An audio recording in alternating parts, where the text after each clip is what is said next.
झारखंड का पीपी यानी कि प्रेम प्रकाश अपने अलमारी में 2 AK-47 रखे हुआ रहता है और आज सुबह जब उसके घर पर ईडी की छापेमारी होती है तब 2 AK-47 और 60 कारतूस बरामद होते हैं।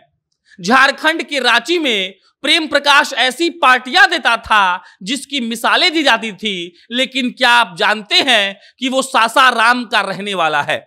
सासाराम के उसके पैतृक निवास पर भी छापा पड़ा है और ये वही प्रेम प्रकाश है जो एक वक्त मिड डे मील के तहत अंडों की सप्लाई करता था। अंडों की सप्लाई करते करते पहुंच इतनी ज्यादा हो गई कि अब तो कहा जाता है कि हेमंत सोरेन उसकी हर बात को मानते हैं और हेमंत सोरेन का सबसे करीबी ठेकेदार प्रेम प्रकाश है। वो प्रेम प्रकाश जो महेंद्र सिंह धोनी के घर के बगल में उतना जमीन लेता है और महेंद्र सिंह धोनी का बंगला जैसा है हूबहू वो वैसा ही बंगला बनवा रहा था रांची में।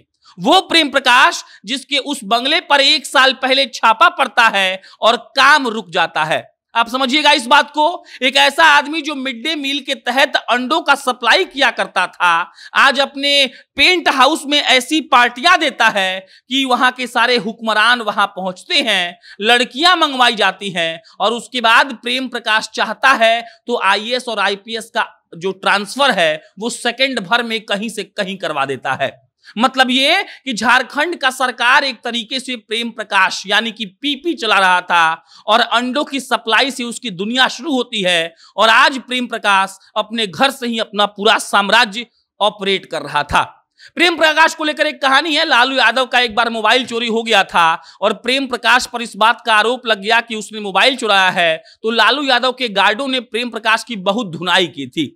लेकिन आज वही प्रेम प्रकाश देखिए झारखंड का वो सबसे महत्वपूर्ण आदमी बन चुका है जिसके पास लमसम सारे ठेके हैं। और 2016 में जब झारखंड में नई शराब नीति बनाई गई थी और जब झारखंड की सरकार सारे शराब के रिटेलर्स को शराब भिजवाती थी तब उनको सिक्योरिटी और उनको स्टाफ देने का जिम्मा भी प्रेम प्रकाश को मिला था। शराब मतलब ये कि सबसे ज्यादा कमाई का जरिया किसी भी राज्य में, और उस वक्त प्रेम प्रकाश सिक्योरिटी और स्टाफ संभाल रहा था झारखंड के सारे रिटेलर्स का। सासाराम का प्रेम प्रकाश कैसे इतना अमीर बन गया, कैसे इतना रसूख वाला बन गया, समझ लीजिए। देखिए शुरू में वो तो अंडे सप्लाई करता था मिड डे मील के तहत। उसके बाद उसकी पहचान होती है एक ऐसे आदमी से जो पूर्व मुख्य सचिव के पद के लायक आदमी था। उस आदमी ने प्रेम प्रकाश की जो दोस्ती थी वो IAS और IPS लोगों से करवाई और उसके बाद धीरे धीरे प्रेम प्रकाश पहुंच गया हेमंत सोरेन तक। हेमंत सोरेन तक पहुंचने के बाद प्रेम प्रकाश की तूती बोलने लगी। वो जो चाहता था वही होता था। रांची के अशोक नगर के रोड नंबर 5 में उसका अपना अपार्टमेंट था जहां वो रहकर ये सारे काले धंधे करता था और बरियातू में उसका एक पेंट हाउस था जहां पर बहुत भयंकर तरीके से पार्टियां होती थी। सारे नेता, सारे विधायक, सारे IAS, सारे IPS वहां पहुंचते थे, मजमा लगता था, शराब मंगवाई जाती थी और लड़कियों को अलग अलग जगहों से वहां बुलाया जाता था। इस पार्टी की चर्चा इतनी ज्यादा है कि कहा जाता है कि इस पार्टी के बाद पीपी किसी से कुछ भी करवा लेता था और पीपी के बाद को कोई टालता नहीं था। आज तो प्रेम प्रकाश के घर एकदम से ईडी की रेड होती है और उसके बाद 2 AK-47 पकड़ा जाता है और उसके पकड़े जाने के बाद अब सवाल उठ रहे हैं कि आखिर पीपी को किसने झारखंड में इतना ज्यादा शह दिया।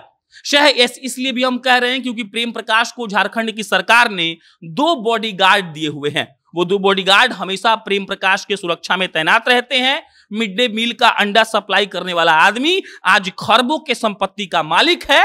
झारखंड का रांची, और रांची में महेंद्र सिंह धोनी के बगल वाला जमीन उसने खरीदा और वहां पर हूबहू वही बंगला बनाने की उसकी ख्वाहिश थी, लेकिन पिछले साल छापा पड़ जाने के कारण ये ख्वाहिश पूरी नहीं हो सकी। और उसके बाद अब लगातार ये सवाल उठ रहे हैं कि क्या हेमंत सोरेन की सरकार सासाराम के पीपी को सह दे रही थी, उसको जो पार्टियों में लड़कियों को बुलाता था और IAS IPS का ट्रांसफर उस पार्टी में ही करवा देता था, या फिर उस पीपी को जो सरकार अनकहे तरीके से झारखंड का चला रहा था। बहरहाल देखिए आज पूरे भारत में 25 जगह छापेमारी हुई और उसमें से ये प्रेम प्रकाश की कहानी इसलिए जरूरी थी क्योंकि आपको मालूम पड़ जाए कि कैसे राजनेता गुंडों से मिलकर हमें और आपको ठगते हैं। बहरहाल अगर आप झारखंड के हैं तो आप उसके बारे में क्या जानते हैं बताइए। बाकी आप जनता नेशन देख रहे थे, आपको हम पल पल का अपडेट यहाँ पर देते रहेंगे। बहुत बहुत धन्यवाद।